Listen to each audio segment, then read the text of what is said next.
ഒരു കൂട്ടുകുടുംബത്തിലേക്ക് വരുമ്പോൾ അവിടെ വീട് ഫില്ലാണ്, മനസ്സിലായി. അവിടെ എല്ലാ ആളുകളും അവിടെ നിറഞ്ഞു കിടക്കുകയാണ്. അവിടേക്ക് പുറത്തുനിന്ന് ഒരാൾ വരികയാണ്, അതാണ് ഒരു പുതിയ മരുമകൾ എന്ന് പറഞ്ഞത്. അപ്പോൾ അവൾക്കൊരു ഇടമില്ല, അവിടെ ഒരു സ്പേസ് ഇല്ല. അതാണ് ഇന്ന് മരുമക്കൾ അനുഭവിക്കുന്ന ഏറ്റവും വലിയ പ്രതിസന്ധി. അവിടെ എല്ലാ ആളുകളെക്കുറിച്ചും ചർച്ച ചെയ്യപ്പെടുന്നുണ്ട്, എല്ലാം അവിടെ പരിഗണിക്കപ്പെടുന്നുണ്ട്.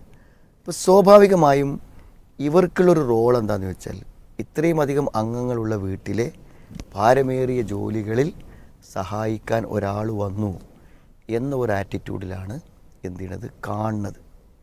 അപ്പോൾ അവിടെ നടക്കുന്ന എല്ലാ ചർച്ചകളും വിമർശനങ്ങളും എല്ലാം ഇവരുടെ തൊഴിലിനെ കുറിച്ചാണ്.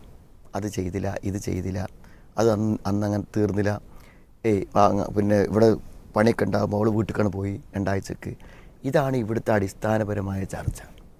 അപ്പോൾ ഇവിടെ ഒരിക്കലും ഒരു മനുഷ്യൻ എന്നുള്ള നിലക്ക് ആ സ്ത്രീയുടെ ആ മാനുഷികതയെ എന്ത് ചെയ്യുന്നില്ല, പരിഗണിക്കുന്നൊരവസ്ഥ ഈ ബഹളങ്ങളിലും തിരക്കുകളിലും ഉണ്ടാവുന്നില്ല എന്നുള്ളതാണ് ഈ പെൺകുട്ടി. പക്ഷെ അവർക്ക് അവിടെ ഒരു സ്വസ്ഥതയും സമാധാനമില്ല.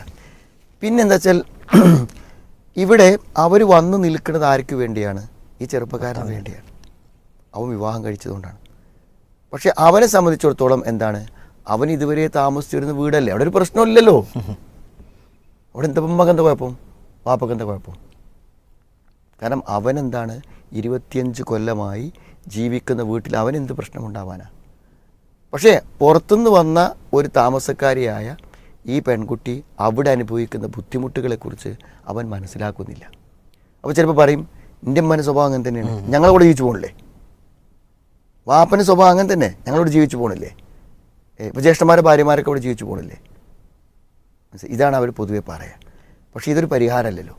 അപ്പോൾ നമ്മൾ വേണ്ടത്, ഒരു വീട്ടിലേക്ക് ഒരു പെൺകുട്ടി വരുമ്പോൾ അവിടുത്തെ കാര്യങ്ങളിലെല്ലാം പരിചിതനായ ഈ ഭർത്താവ് എന്ത് ചെയ്യണം, ആ വീടുമായി ഇണങ്ങാനും ആ വീട്ടിൽ അവർക്കൊരു സ്പേസ് ഉണ്ടാവാനും ആ വീടുമായി ഇഴുകിച്ചേർന്ന് പോവാനുമുള്ള ഒരു പരിചയമുണ്ടാക്കി അവൾക്കൊരു ട്രെയിനിങ് കൊടുത്ത് അവളെ ചേർത്ത് പിടിച്ച് അവിടുത്തെ ഒരു മെമ്പറാക്കി എന്ത് ചെയ്യണം, പരിവർത്തിപ്പിക്കേണ്ട കാര്യം ആർക്കാണ്?